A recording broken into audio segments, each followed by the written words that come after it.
नमस्कार। आज हम भारतीय संविधान के एक ऐसे अनुच्छेद को समझने वाले हैं जो सच पूछिए तो हम सबकी पहचान की बुनियाद है। आर्टिकल 5। ये वो अनुच्छेद है जो बताता है कि भारत का पहला नागरिक आखिर था कौन। तो चलिए शुरू करते हैं।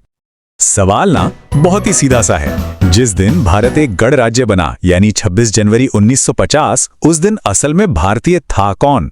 और मजे की बात यह है कि इस एक सवाल का जवाब हमें सीधा सीधा मिलता है संविधान के आर्टिकल 5 में। तो आज हम क्या क्या देखने वाले हैं? सबसे पहले समझेंगे कि ये पहचान की बुनियाद है क्या, फिर देखेंगे कि नागरिकता का फॉर्मूला क्या था, इसके 3 रास्ते कौन कौन से थे, और ये इरादे की परख का क्या मतलब है, और हां, आखिर में यह भी देखेंगे कि यह कहानी आगे बढ़ती कैसे है।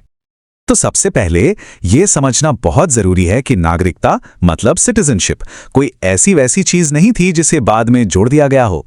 नहीं, हमारे संविधान बनाने वालों ने इसे शुरू से ही, मतलब बिल्कुल शुरुआत से बहुत ही गंभीरता से लिया था।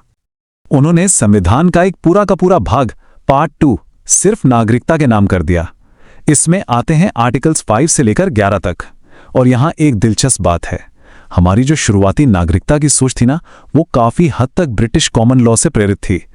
और ये वो कानून है जो जन्म की जगह को, मतलब बर्थ प्लेस को बहुत ज्यादा महत्व देता था। अच्छा, तो अब आते हैं आर्टिकल 5 की सबसे जरूरी, सबसे क्रूशियल पहलू पर, और वो है इसकी समय सीमा। हाँ, ये कोई ऐसा कानून नहीं है जो हमेशा के लिए खुला हो। नहीं, ये इतिहास के बस एक खास पल, एक स्नैपशॉट से जुड़ा हुआ है। देखिए, आर्टिकल 5 का जो टाइटल है ना, उसका शीर्षक वही सब कुछ साफ कर देता है। वो कहता है संविधान के प्रारंभ पर नागरिकता। अब इसमें ये जो शब्द है प्रारंभ, या अंग्रेजी में कहें तो कमेंसमेंट, बस यही है असली चाबी। यही वो शब्द है जो हमें सीधा उस एक ऐतिहासिक दिन पर ले जाता है।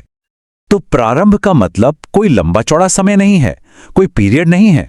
इसका मतलब है इतिहास की एक बिल्कुल पक्की तारीख, 26 जनवरी 1950। आप इसे ऐसे समझ सकते हैं कि आर्टिकल 5 एक फोटो फ्रेम जैसा है जो सिर्फ और सिर्फ उसी एक दिन की तस्वीर खींचता है और हमें बताता है कि ठीक उस दिन भारत का नागरिक कौन था। ठीक है, तो तारीख तो हमें समझ आ गई। अब चलिए जरा नागरिकता के फॉर्मूले को भी देख लेते हैं। और घबराइए नहीं, ये कोई बहुत मुश्किल कानून नहीं है, बल्कि ये एक बहुत ही सरल 2 स्टेप टेस्ट है। तो ये रहा वो फॉर्मूला। देखिए, स्टेप 1 जो कि मैंडेटरी है, सबके लिए जरूरी है, वो है भारत में आपका अधिवास यानी डोमिसाइल होना चाहिए। इसके बिना तो बात आगे बढ़ ही नहीं सकती। ये पहली सीढ़ी है। अब अगर ये शर्त पूरी हो जाती है, सिर्फ तभी हम स्टेप 2 पर आते हैं, जहां हमारे पास 3 ऑप्शंस हैं। तो ये अधिवास या डोमिसाइल आखिर है क्या? देखिए, इसका मतलब सिर्फ कहीं रहना नहीं होता। कानून की नजर में डोमिसाइल 2 चीजों से मिलकर बनता है। पहला, आपका एक स्थायी घर, और दूसरा, वहां हमेशा के लिए इनडेफिनेटली रहने का इरादा। तो ये सिर्फ फिजिकल प्रेजेंस की बात नहीं है, ये एक मेंटल स्टेट भी है, एक इरादा भी है। ऑल राइट, तो पहला मैंडेटोरी स्टेप यानी डोमिसाइल, ये तो हम समझ गए। अब चलिए उन 3 ऑप्शंस को देखते हैं जिनमें से किसी एक को पूरा करना था, और बस नागरिकता का फॉर्मूला पूरा हो जाता। तो पहला रास्ता सबसे सीधा था। अगर आपका डोमिसाइल भारत में है और आपका जन्म भी यहीं हुआ है तो आप नागरिक हैं। इसे कहते हैं जुस सोली, मतलब धरती का अधिकार। दूसरा रास्ता है खून के रिश्ते का, जुस सैंग्विनिस, मतलब अगर आपके माता या पिता में से कोई एक भी भारत में जन्मा था तो भी आप नागरिक माने जाएंगे। हाँ, शर्त वही है, डोमिसाइल भारत में होना चाहिए। और तीसरा रास्ता उन लोगों के लिए था जो भारत में ही थे, यही रह रहे थे कम से कम 5 साल से, और भारत को ही अपना घर मान चुके थे। अब डोमिसाइल में ये जो इरादे वाली बात है ना, इंटेंशन, ये कभी कभी थोड़ी कंफ्यूजिंग लग सकती है। तो चलिए इसे एक बहुत ही सिंपल से एग्जाम्पल से समझते हैं।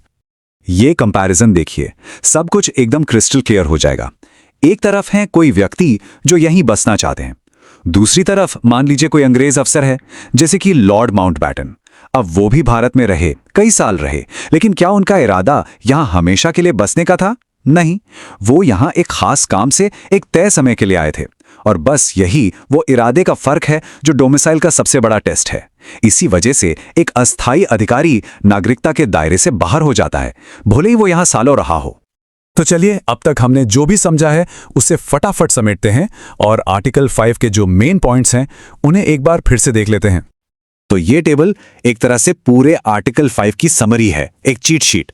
26 जनवरी 1950 को नागरिक बनने के लिए क्या चाहिए था? एक चीज जो नॉन नेगोशिएबल थी, भारत में डोमिसाइल, और इसके साथ इन तीन में से कोई भी एक शर्त पूरी करनी थी। या तो आपका जन्म भारत में हुआ हो, या आपके माता पिता में से किसी एक का जन्म भारत में हुआ हो, या फिर आप कम से कम 5 साल से यहीं रह रहे हो। सिंपल। तो जो सबसे जरूरी बात याद रखने वाली है वो ये है कि आर्टिकल 5 असल में बस उस एक दिन का एक फोटो फ्रेम है, एक स्नैपशॉट है। ये हमें बिल्कुल साफ साफ बताता है कि जिस दिन भारतीय गणराज्य ने जन्म लिया, उस दिन उसके पहले नागरिक कौन थे। ये एक शुरुआत थी। लेकिन एक बहुत बड़ा, बहुत ही पेचीदा सवाल अब भी बाकी है। आर्टिकल 5 तो उन लोगों की बात करता है जो उस दिन भारत की जमीन पर मौजूद थे, जिनका डोमिसाइल यहां था। पर उन लाखों करोड़ों लोगों का क्या, जो बंटवारे की वजह से अपना सब कुछ छोड़कर सरहद के इस पार या उस पार जा रहे थे? उनकी नागरिकता का क्या हुआ? ये एक इतना मुश्किल और इतना भावुक सवाल है, जिसका जवाब हमें मिलता है संविधान के अगले आर्टिकल्स में, आर्टिकल 6 और आर्टिकल 7।